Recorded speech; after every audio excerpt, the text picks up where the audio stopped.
আসসালামু আলাইকুম।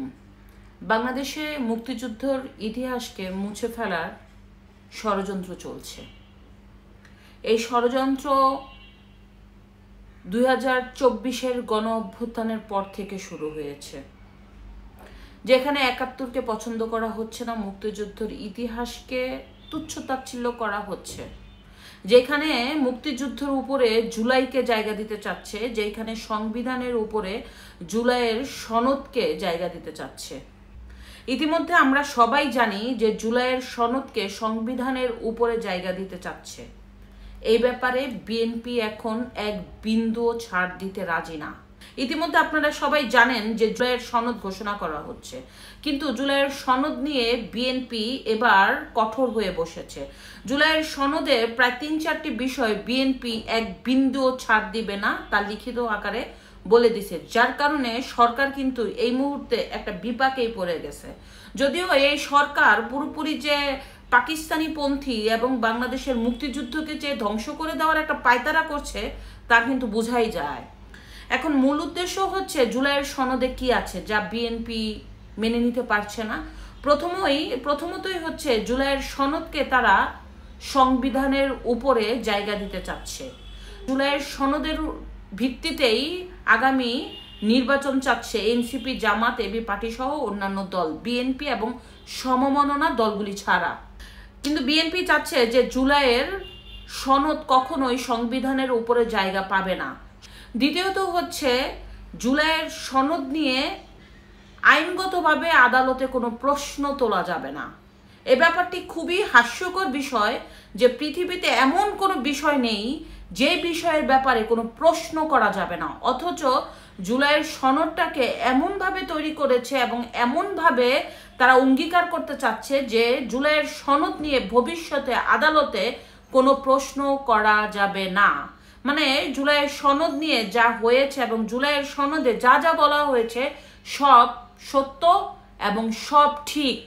এটাকে দায়মুক্তি দিয়ে জুলাইয়ের সনদকে 1 নাম্বার করে এই জুলাইয়ের সনদের ব্যাপারে যাতে কোনো রকম প্রশ্ন করা না যায় আদালতে, সেই ব্যাপারে যে তারা জুলাইয়ের সনদ তৈরি করেছে সেখানে বিএনপির দ্বিমত পোষণ করেছে। বিএনপি বলেছে জুলাইয়ের সনদ এমন কোনো বিষয় না যেখানে আদালতে প্রশ্ন তোলা যাবে না।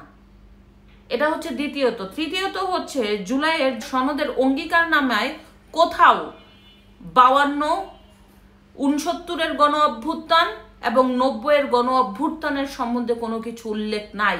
দেখেন, 52 আমাদের বাংলা ভাষার ঐতিহ্য, গর্বের বিষয়। 52-তে অনেক শহীদের রক্তের বিনিময়ে আমরা বাংলা ভাষাকে প্রায়োরিটি দিয়েছি, আমরা বাংলা ভাষাকে নিয়ে এসেছি।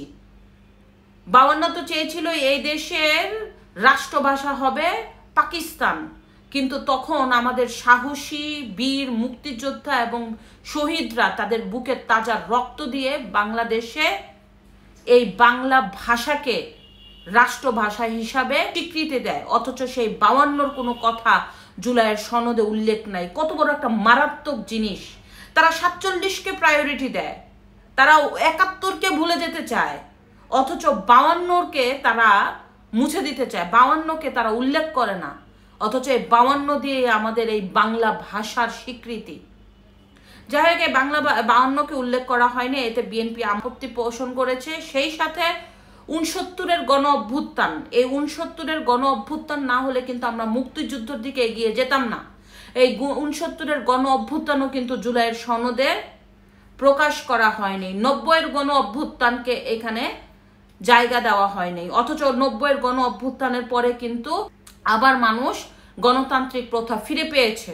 তো 24-এর গণ অভ্যুত্থানকে নিয়ে যদি এত তালবাহানা, এত মাতামাতি, এত মানে পাখির মতো উঠছেন, কেন আপনি 69-এর গণ অভ্যুত্থানকে জায়গা দিচ্ছেন না? কেন আমাদের 52-কে স্বীকৃতি দিচ্ছেন না?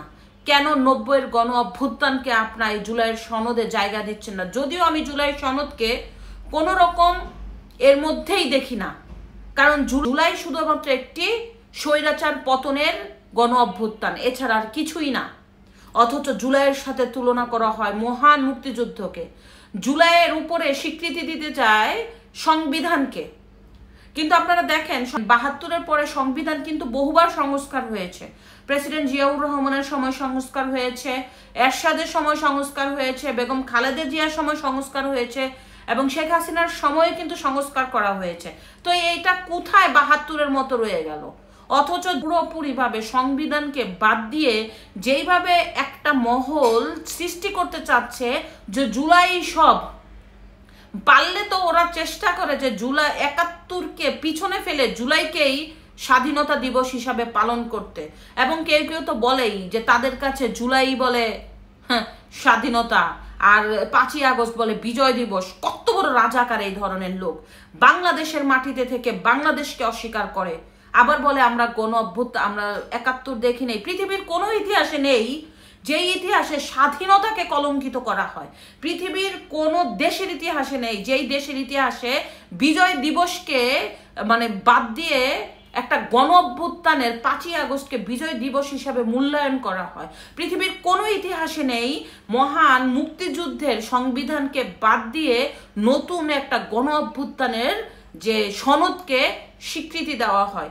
এটারই দুঃসাহস করেছে বর্তমান নব্য রাজাকাররা, যারা বাংলাদেশকে একটা পাকিস্তান তৈরি করার কায়েম করে উঠাতে চাচ্ছে। সেই সাথে ভারতের জুজুর ভয় দেখিয়ে বাংলাদেশকে একটা জঙ্গি রাষ্ট্র হিসেবে তৈরি করার যে পায়তারা করছে এই রাজাকার বাহিনী, তারা সফল হতে পারবে না। বিএনপির একটা শক্ত অবস্থানে যাওয়া উচিত, হয় মুক্তিযুদ্ধ না হয় রাজাকার। কারণ বিএনপির উপরেই কিন্তু এখন অনেক মুক্তিযোদ্ধাদের ভরসা, যে এখন যদি বিএনপি একটু লড়বড় হয়ে যায় একবারে বিলীন হয়ে যাবে এই মুক্তিযুদ্ধের ইতিহাস। যদিও পারবে না মুক্তিযুদ্ধের ইতিহাস কোনো রাজাকারের পক্ষে শেষ করা সম্ভব না। যতদিন বাংলাদেশ থাকবে ততদিন মুক্তিযুদ্ধ থাকবে, যতদিন বাংলাদেশ থাকবে ততদিন মুক্তিযুদ্ধের ইতিহাস গর্বের সাথে প্রতিটি মানুষের মুখে মুখে থাকবে। তাই তো মুক্তিযোদ্ধা আমার দেশের জন্মের পরিচয়। ধন্যবাদ।